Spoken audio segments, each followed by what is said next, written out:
It read, "Will you be mine?" No name, no sender, just a crumpled red envelope and a white card, its once pristine surface smeared with black ink. The words bled like old wounds, making the message feel raw, desperate. I might have thrown it away had it not been for the woman who gave it to me. She was striking, but not conventionally beautiful. Something about her was magnetic, unsettling in a way I couldn't define. She'd smiled, handed me the envelope, and vanished into the crowd before I could ask her name. Back home, I placed the card on the counter, chalking it up to an unusual encounter that, if nothing else, had briefly brightened my otherwise exhausting day. But as I prepared dinner, a prickling sensation crept up my spine. A distinct awareness, as though unseen eyes were tracking my every movement. I turned sharply. Nothing. Just my empty apartment, silent but for the faint hum of the refrigerator. The sensation lingered even after I drew the curtains. Shaking it off, I sat down to eat, but before I could take a bite, a knock at the door shattered the quiet. My stomach clenched. No one ever visited. I hesitated, fork still in hand, listening.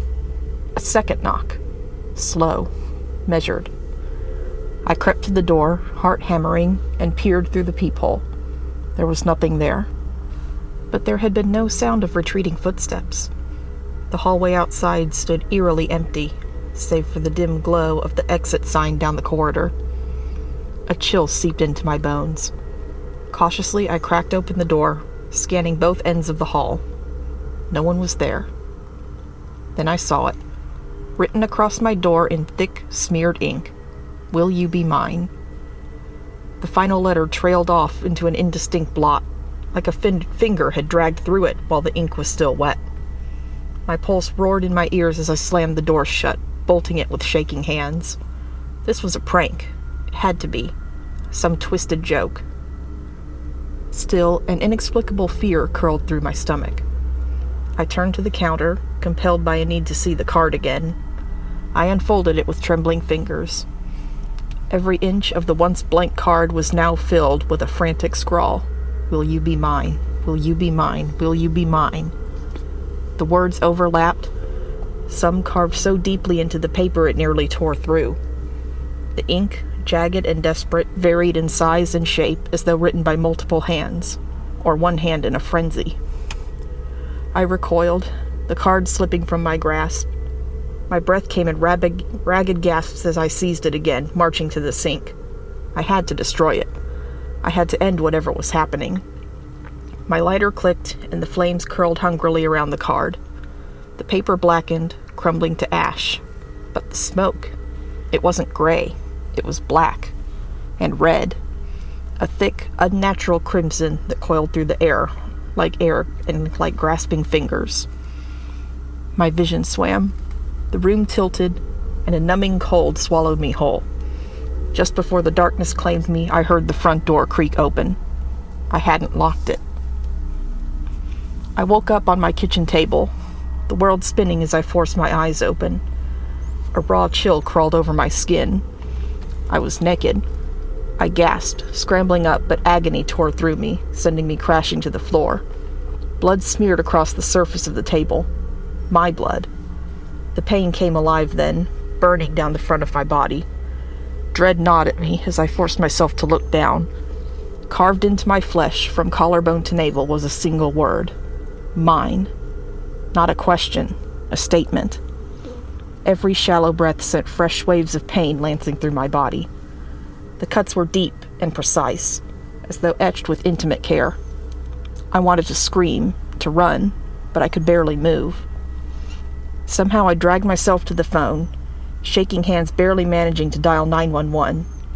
My voice came out in broken gasps, but they understood enough. Help was coming. I never heard the intruder leave, never saw them, and yet I knew they'd been there.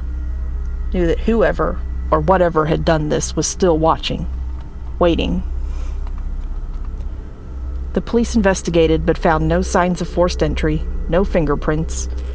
The only thing they took as evidence was the card, the one I had burned. When they told me they'd recovered it, completely unscathed, my stomach dropped. "It wasn't damaged at all," the officer said, watching me carefully. "Was it supposed to be?" My mouth was dry. My thoughts swirled with explanations that made no sense. Then I asked, the words clawing up out of my throat, "What did it say?" The officer hesitated, his brows knitting together before he finally answered. It just said, "I'm glad you're mine." The moment I'm discharged, I'm moving. I don't care about breaking my lease, I don't care about losing my belongings, because whatever claimed me that night isn't finished. And this Valentine's Day, I plan to spend alone.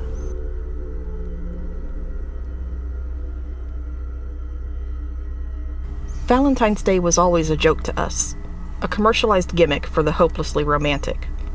So when Elise discovered that ancient book tucked away in a forgotten corner of a dusty old bookstore, it was meant to be just another joke. A relic filled with spells for love, prosperity, and one that caught our attention. A ritual to summon Cupid himself. "Hey Adrian, what if we summon Cupid? You know, bind our love eternally, blah blah blah," Elise teased, her eyes dancing with mischief. I smirked. "Why not? Maybe it'll make for a good story." We didn't believe it, of course, but we craved something different, an adventure to punctuate our mundane lives. The ritual was absurdly simple. A ring of rose petals, 2 candles flickering at its center, and a chant in a language that felt unnatural on our tongues. We held hands, fingers interlocked, and recited the words with mock seriousness. "This is ridiculous," I whispered. "Shh," Elise replied, squeezing my hand. The moment the last syllable left our lips, the candles flickered out, plunging the room into eerie silence. We laughed, ready to move on, until we saw him. Cupid.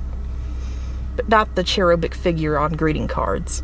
He was towering, ethereal, wrapped in robes that shimmered between light and shadow. His wings, immense and iridescent, cast shifting shapes across the walls.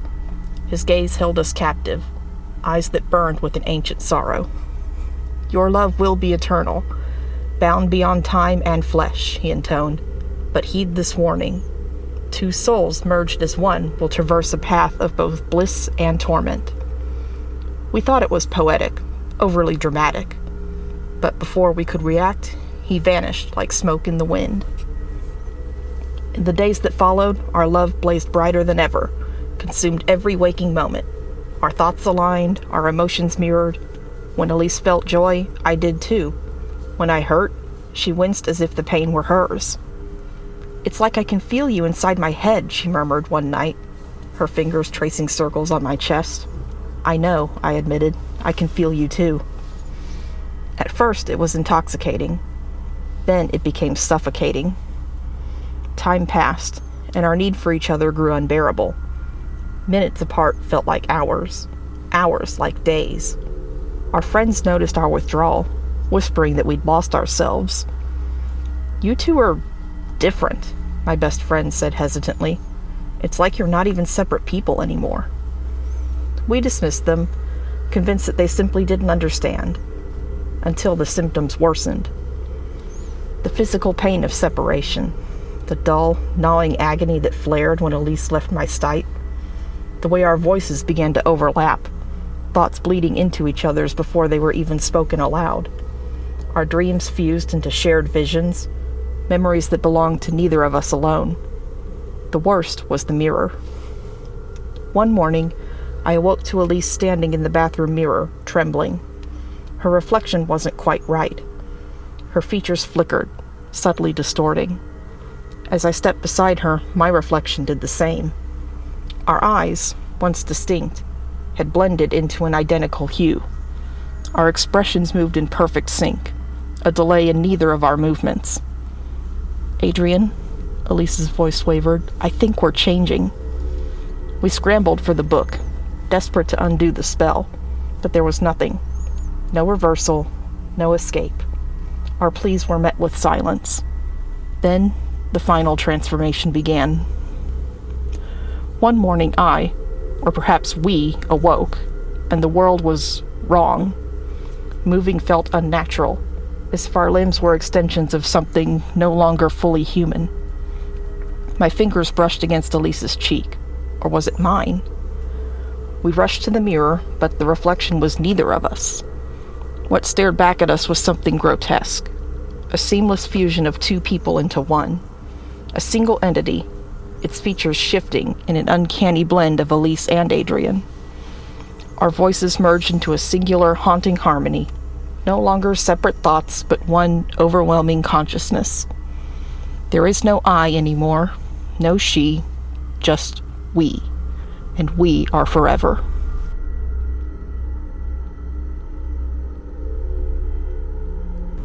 This time of year always fills me with dread. 11 years ago, on February 13th, my first love disappeared. By the next morning, his body was found washed up on the rocks near the lake. Noah and I had been together for 3 years. Our anniversary fell on Valentine's Day. He was different from the other guys at school. Kind, mature, and full of dreams. I remember our first Valentine's together, how he left a handmade card on my desk with a single rose. At the bottom of the note, written in his elegant script, was the question, "Will you be mine?" I didn't even hesitate before saying yes. How could I not? We had so many plans, countless late-night conversations in the park, dreaming of a future where we'd always be together. I couldn't imagine a world where he wasn't by my side. Then everything shattered. I came home from school that evening to find 2 detectives sitting stiffly in my living room. My parents looked devastated. My mother's red-rimmed eyes told me what my heart refused to hear. Noah was missing. The next morning he was found. His lifeless body cold and still, tangled in the reeds by the lake's edge. They ruled it an accident. No foul play, just an unfortunate fall. Valentine's Day became a nightmare. I spent it sobbing, numb with grief. But at 8 p.m., there was a knock at the door. My father opened it, frowning as he bent down. A single red rose lay on the porch, fresh and dewy, with a small handwritten note attached. My name was written in ink that hadn't yet dried. Emily, I love you. I knew the handwriting instantly. It was Noah's. My hands trembled as I took it. For a fleeting moment, I convinced myself that it was all a mistake, that he wasn't really gone. But then came the funeral, the eulogies, the gravestone etched with his name. Still, the roses never stopped coming. Every year on Valentine's Day, a single rose appeared on my doorstep. The same handwriting, the same message. My parents were disturbed, but I couldn't bring myself to fear it. It was Noah. I was sure of it. His love lingering beyond the grave. 5 years passed. Then I met Daniel. He was patient, understanding, and he slowly pieced me back together. We married 2 years ago, moved into a quiet home, and started planning for the future. But the roses followed me. At first, Daniel brushed it off as some cruel joke. But last Valentine's Day, his patience cracked. When he found the note waiting on our doorstep, he ripped it up, threw the rose in the trash, and told me it needed to stop. That whoever was doing this was sick. That night, I cried myself to sleep. The next morning, I found something chilling in the mailbox. A withered rose, its petals blackened. The attached note was different this time. No words, just a broken heart, hand-drawn in smudged ink. After that, strange things started happening in our home. The TV flickered on in the middle of the night. Cupboards creaked open on their own. Soft, deliberate footsteps echoed on the back deck while we lay in bed, paralyzed with fear. Daniel installed security cameras, determined to catch whoever was tormenting us. For weeks, the footage showed nothing. Then, last Tuesday, at exactly 2:25 a.m., the backyard camera finally caught something. A shadowy figure, barely distinguishable, moving across the back wall near the door. Daniel woke to a sharp alert from the security app. He went downstairs, expecting to find an intruder. But as he reached the kitchen, the lights above him flickered wildly. Then he screamed. I bolted downstairs to find him hunched over the counter, clawing at his back. 5 deep, bleeding scratches ran down his spine. Terror clenched my throat as I rushed to clean his wounds. He swore he'd felt something, an icy touch, the sensation of nails dragging through his skin. My hands shook as I played back the footage from the night before. That's when I saw it. The shadow wasn't just moving, it was holding something. A rose. The grief and guilt crashed over me like a tidal wave. Noah was still here, still trying to show his love from beyond the grave. And I'd moved on, shut him out. Now, with Valentine's Day approaching again, I feel nothing but dread. Because this time, I don't think a rose will be the only thing left at my door.